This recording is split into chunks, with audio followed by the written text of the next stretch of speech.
Your Honor, this is a case that started as a child support action and then was converted into a custody action. There's a 4-year-old child between the parties at this point.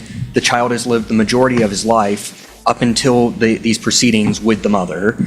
Father had limited contact for quite some time, but upon seeking child support, he sought time with this child. Ms. Hewitt represented herself for quite some time in these proceedings, and importantly, there were orders that came down regarding visitation and what that looked like and what that would be. Importantly, the court considered and granted some unsupervised visitation right before Christmas, where the father would have, I believe it was on weekends, from 8 a.m. to 6 p.m. on Saturdays to come see the child at the mother's home. Subsequently, there was a motion filed on January the 21st of this year that was set for hearing on the 29th, a week and a day later, that effectively asked for the court to flip this custodial schedule at that point, citing some issues and some things that the father had concerns regarding. At that time, notice was mailed to my client, but she never physically received that notice. She had been here for every single other hearing that had occurred except for the one where she did not get the notice in time. And with not having the notice and without being here, the court entered the order where the father had the majority of the time with this child and put some onerous terms on the mother, including making her responsible for transportation and some other costs that father knew that she could not afford. Mother currently does not have reliable transportation, and the criminal contempt that we're seeing is related to that and some of the transportation issues that came from this order where mother was not noticed and did not know to participate. At this time, the child has not had much time at all with the mother since that order came down. I believe there were... All right, guys, buckle up. Today's courtroom showdown is wild. We've got a woman who signed a rental agreement but refuses to stay at the property, and somehow still won't move out. The judge is trying to make sense of it, and you can already feel the tension building. Papers shuffle, the clerk calls the case, and everyone braces for chaos. This isn't just another eviction. This is pure courtroom confusion at its finest. Maybe 2 or 3 visits since January that the mother has had because of this transportation issue. The father lives over 2 hours away in Kentucky with this and has taken this child and has in no way facilitated any of that contact. Instead, when mother asks and tries to communicate that she has difficulty transporting and moving this child, he shows up with the police and files this criminal contempt. We will say that this child is at substantial risk of harm, that he has been completely severed from his connection with his mother, that he was raised primarily by his mother up until January of this year when this court changed course, and that he is not having the stability in the placement that he needs, that he's been removed from the home that he's known, the family that he's known, including his sisters and other siblings, that he has not been getting the therapy and the other resources that he was getting through the Dixon County school system in Kentucky, and that we are seriously concerned about where this is going and what is happening to this child with this change in custody. And again, we're just seeking to go back to the status quo and then reassess and see what we need to do moving forward, because we're not denying and saying that he can never have time with this child.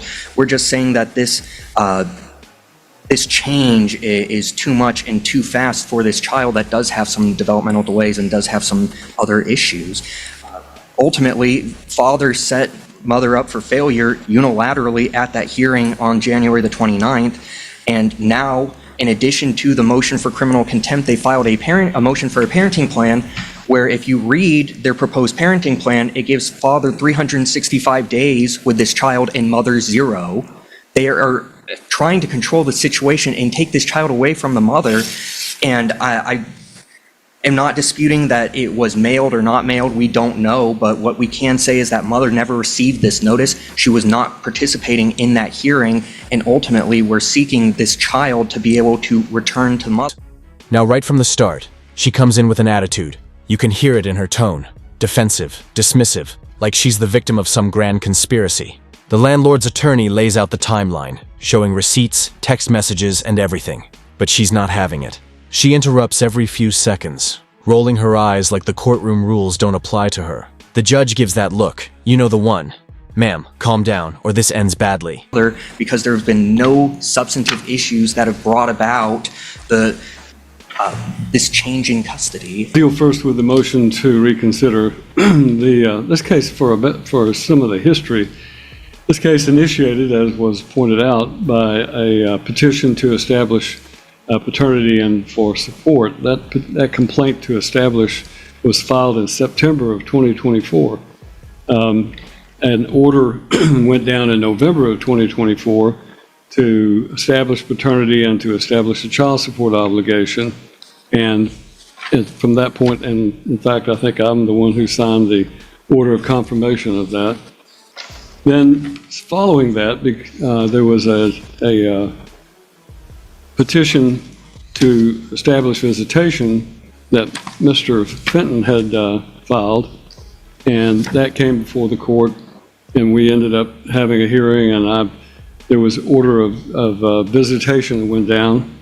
During the hearings, both in that and the parenting time of Christmas of 2024, Ms. Hewitt appeared pro se and testified about the extensive medical conditions that this child suffered from and how this child had heart issues and other major health issues that she was addressing, and that was her opposition to having overnight visitation with Mr. Fenton. That I found that at the December 18th, 2024 hearing, the mother testified that she had objected to unsupervised visitation due to the minor child's various medical conditions and treatments. However, the proof overwhelmingly at that hearing in January established the fact that the mother was either untruthful or ill-informed, both of which are unacceptable for a primary parent. The mother also testified that she had been managing and fulfilling the minor child's medical care and developmental needs. However, the proof was overwhelming that the mother had failed to meet the child's needs. Court finds that the mother delayed the child's access to services from Tennessee Early Intervention Services for about a year. Furthermore, the child missed 2 consecutive months of developmental therapy by April 12, 2022, due to the mother's failure to cooperate. This is where it really starts heating up. The judge tries to explain how contracts work. If you sign, you're bound. Simple, right? But our so-called tenant of the year thinks she found a loophole because she never actually lived there. The courtroom gasps. The landlord nearly laughs. And the judge? He's trying his best not to lose patience. You can feel the tension like static electricity before a storm. With the therapist. The mother also delayed the child's access to physical therapy and failed to have the child evaluated by a speech therapist and ophthalmologist as prescribed in the child's PCP, which is primary care provider Carol Moore. I found that the child requires evaluations and follow-ups for autism, speech, ophthalmology, as well as a well baby checkup and a 2-year follow-up with a cardiologist. I found that the mother had neglected the medical and developmental needs of the minor child, and that the overwhelming evidence demonstrated that the mother was not capable of providing the care the child required. The father had actively sought to arrange for the child to receive necessary medical evaluations and treatments, and he has demonstrated both a willingness and ability to meet the child's needs. He testified that the minor child did not experience any issues in his care during his residential time. And I went on to find that I considered the factors in Tennessee Code Annotated 366106, and I found it was in the best interest of the minor child to designate the father, Matthew Christopher Fenton, as the temporary residential primary parent. And I went forward then to set a residential schedule for the mother.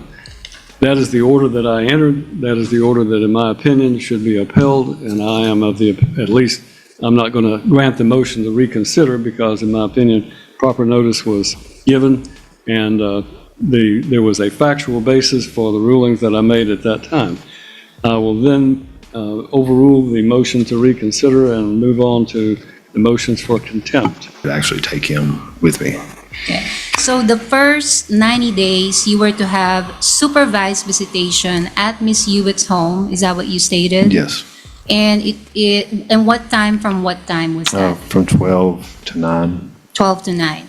So you had a hearing August 30 of 2024. So when was your first supposed visitation? The following day, it would have been August 31st. August 31st of 2024, is that Yes, correct? yes, ma'am, correct. Okay. And let me go back. During the hearing of August 30, 2024, Ms. Hewitt, was she All right, here's where logic completely leaves the room. She claims she moved out months ago, but still owns the right to come back anytime she wants. What? The judge asks her. Ma'am, do you currently reside there? She says, no, then adds, but I could if I wanted to. The entire courtroom freezes. Even the bailiff looks confused. The judge rubs his temples. It's going to be a long morning. present at that hearing? Yes, All the way to when the judge made his ruling on your specific visitation? yes, that's correct. Okay. All right. And then so the first day that you visited, August 31, 2024, were you able to see your son that day? Yes, for a short period of time, about an hour and 20 minutes, and Miss Hewitt had told me to leave, that I would not be coming around there every other weekend, and so I left. Okay. And so your time was cut short. So if you had from 12 to 9 p.m., so that would be 8 hours, correct? Yeah, well, no, 9. 9 hours? Oh, I'm not good with math. I think it's 8 hours. Oh. And so then so did you say that you only visited about an hour and a half that day? yes, it was Okay. about an hour and 20 minutes or an hour and a half. Okay. And I was asked to leave. Did you perceive any reason why you shouldn't be allowed to complete your 8 hours of visitation? No, she just got very rude and told me exactly that I needed to leave, that I would not be coming around there every other weekend, Okay. And so that happened August 31st. or every weekend, I'm sorry. Okay. All right. So then let me take you to September the 28th, 2024. Tell me what happened on that day.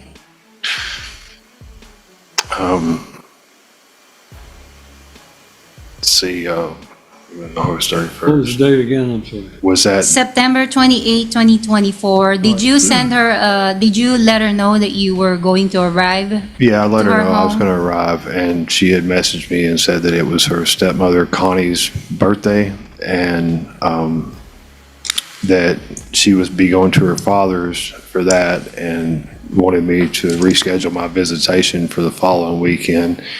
And I messaged her back and I let her know that, I'd been waiting all week to see Ashton, and I did not want to miss my visitation. And she brought up child support, and had I sent it yet? And Guys, if you thought it couldn't get worse, buckle in. She now accuses the landlord of harassment because he keeps asking for rent. Yeah, you heard that right. The man's crime was requesting payment for the property she refuses to leave, but also refuses to live in. The judge can't believe it. He looks like he's questioning every life choice that led him to this bench. You can feel the audience's secondhand embarrassment. I just let her know that I was be on the way, and she messaged me back and said that she would call her father if I sent the child support and see if he could come later in the day to get him and postpone the party till later that evening. And I told her that would be okay. And then she messaged me again about child support, and I didn't respond. I just let her know that I was heading that direction. And right before I got there, she had sent me a message that she had left, or maybe when I got there, I can't really, it's been so long ago. I might have pulled up. I think it was 12:04. I pulled up, and I messaged and said, I'm here. Are you at your house? And she messaged back and said that she had already went to her father's house, and they would not be back until later that day. I think it was 8 o'clock, and that I couldn't have visitation. And so on that day, September the 28th, 2024, was that a Saturday? I believe so. So that was an appointed day for you to have your visitation, is that right? Yes, ma'am. And you did not have the visitation? Is That's that correct. Participants in that text messaging? Me and Ms. Hewitt. Okay. And you did say October 26th is the date on that text message? Yes, it's a Saturday, October 26th at 12:14. Okay. Is that another day where, is it your appointed day to Yes, that's exercise correct. your residential time? Okay. And so read that text message for us. She said, I text her and I said, I'm at your house for visitation with Ashton. Are you at home? She said, no, we're at Daddy's for his birthday this time. And then I replied, today is visitation, so are you coming back? She replied, well, you change up Saturday and Sunday whenever you want. And I text you about his birthday and got no response. That was completely false. She had never texted Just me. go ahead and read. And then I've replied, you must. Now here's the twist. The judge gives her a final chance to make sense, asks if she's willing to settle, sign off, or vacate peacefully. She crosses her arms and says, no, just no. That's it. The judge sighs, writes something down, and you already know what's coming. He's about to drop the hammer of courtroom reality, and honestly, everyone saw it coming except her. Text the wrong number. I've alternated every other week, like the judge ordered. And then it said, I replied to this, I said, we went to court on 8/30/2024. Visitation started the next day, which was Saturday. Then she replied, Connie's cooking and got him a big cake. Is that the end of it? Well, no, it keeps going. I just got to flip the page. It didn't show it all. But she had replied, Connie's cooking and got him a big cake for Paw and giving gifts.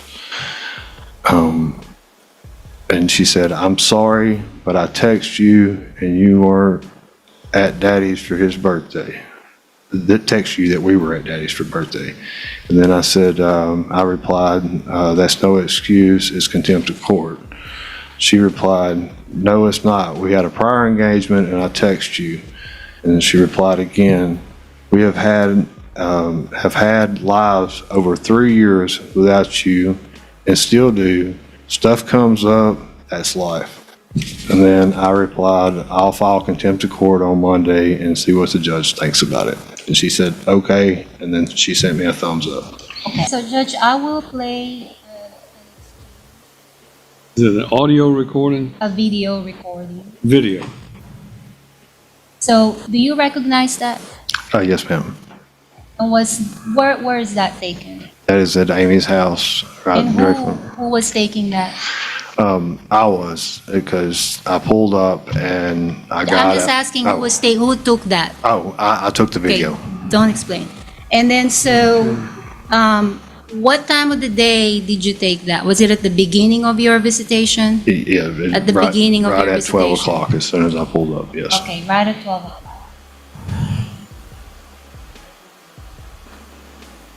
Your fiance that runs her mouth about my goddamn. All right, guys. Boom.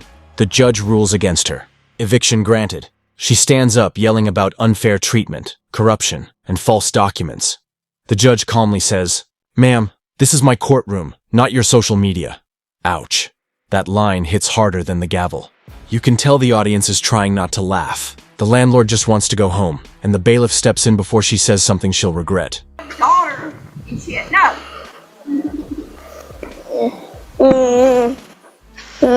Give me my baby now.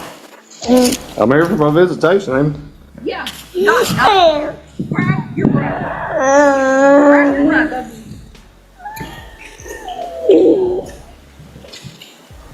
He's all right. No, he's not. Give me my son. All right. So I need to just leave then? Is that what you're If telling you me? don't want it to have visitation like you're I'm supposed to, visitation in your house, right in front of it.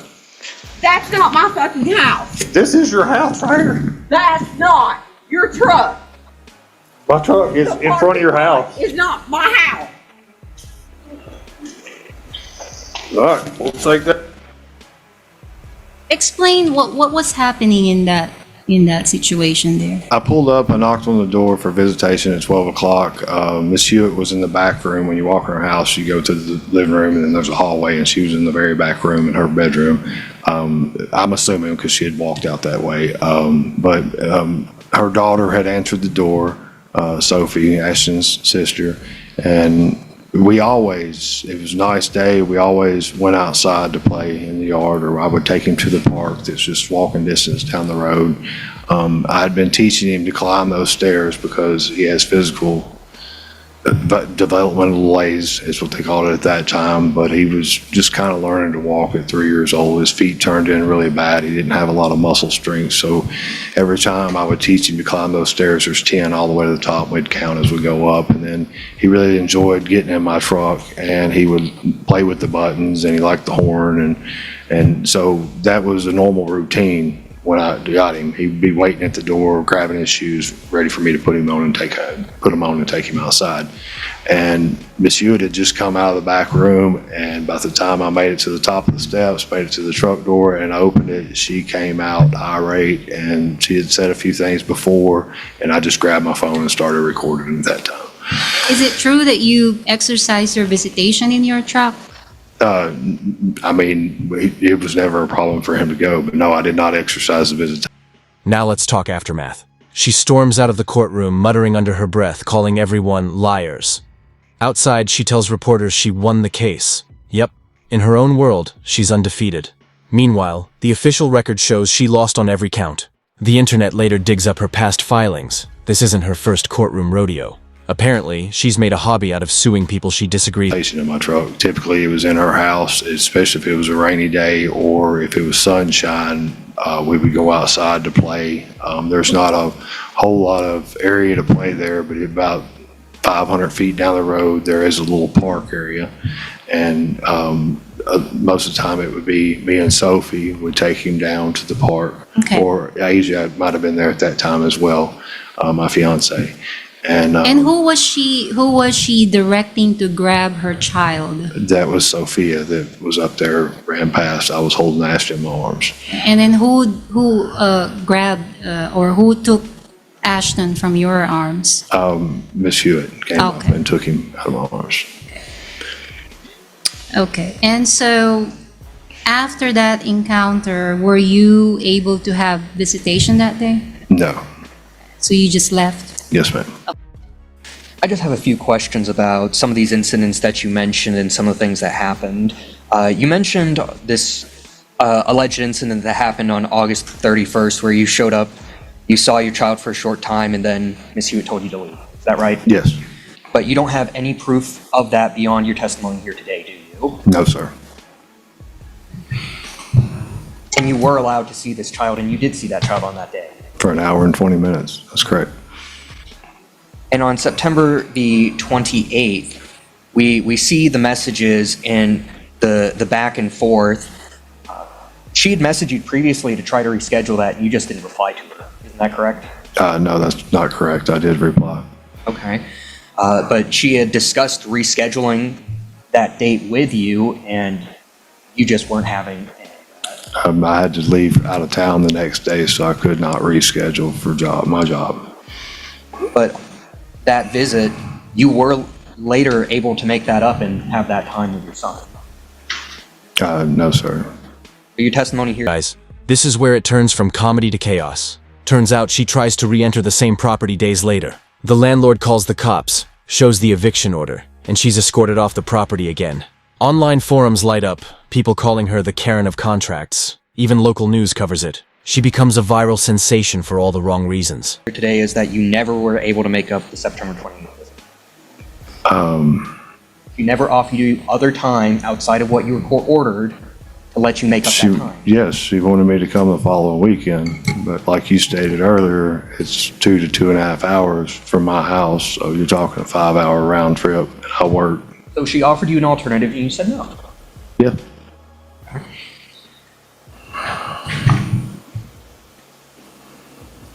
And as a matter of fact, on that September 28th, after that party, you were able to see your son for a little bit that day. No, that's not correct. Not correct, okay. She did not show back. She told me she wasn't coming back until like 8 o'clock at night, and that's not possible. I have to get up for work. On October 26th, sorry, before I stop or move on, you don't have any other proof, you don't have any other videos or anything else, any recordings of this time on the 28th, do you?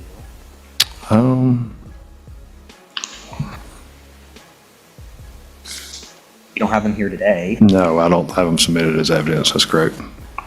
Let's move on to October 26th. Again, there were messages between the two of you, and she attempted to reschedule that, and you didn't text her back. She never texted me, period. It states that in the messages that I never received any message from Miss Hewitt. So your testimony is that you never received any message at all regarding trying to reschedule or trying to have just a different date on the calendar? I never received anything from Miss Hewitt on that date trying to reschedule. That's correct. And it was also, you were also able to make up that visit and have time with the child later after that, weren't you? No, that's not correct. Let's move to this visit that occurred. The judge, back in court the next week, actually mentions the case as an example of what not to do when renting property. He says, you can't have it both ways. You can't refuse to live somewhere and still claim rights to it. Everyone in the courtroom laughs. You can tell even he's trying to inject humor into what was otherwise a total train wreck of logic and ego. On November the 3rd. We saw the video. You were still under supervision at that time with your son, weren't you? Yes. Okay. And your testimony was that you took this child out of the home to your truck Yeah, we climbed the stairs up. without telling the mom. Miss Hewitt never really engaged. She was always in her bedroom in her bed. Every visit.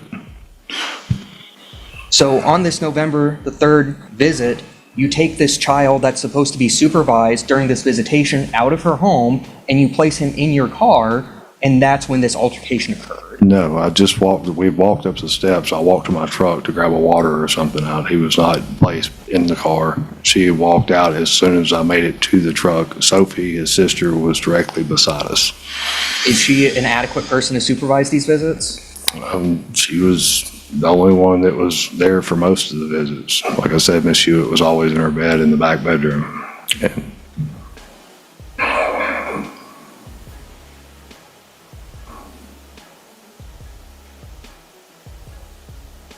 And after that exchange where she was saying, give me my child back, you voluntarily left, didn't you? Yeah, she was showing animosity and hostile. That's not good for my child to see that, I don't think. I think it was best to defuse the situation at that point. She didn't deny you any time. You voluntarily left. Is that a yes or a no? Yes. Okay. But when she asked me if I need to leave, or I asked her if she needed to leave, she told me yes. So it's her home.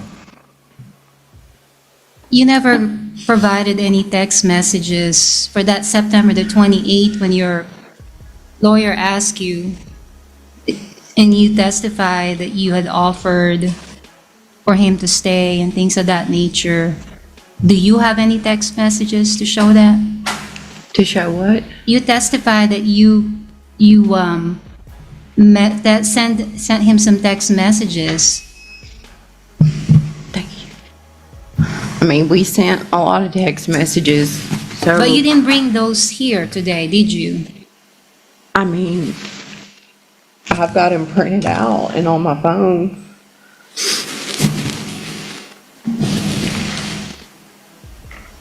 But I've never kept him from him. On that October the 26th, All right, guys, let's wrap this up. Another wild day in American courtrooms where logic goes to die and entitlement takes the stand. If you ever rent a place, read the contract, pay your dues, and for heaven's sake, don't argue with a judge on record. Because as we saw today, you might win attention online, but you'll lose everything else. Hit that like button if you enjoyed this madness, and I'll catch you in the next courtroom meltdown. Stay tuned, stay sharp, and stay sane.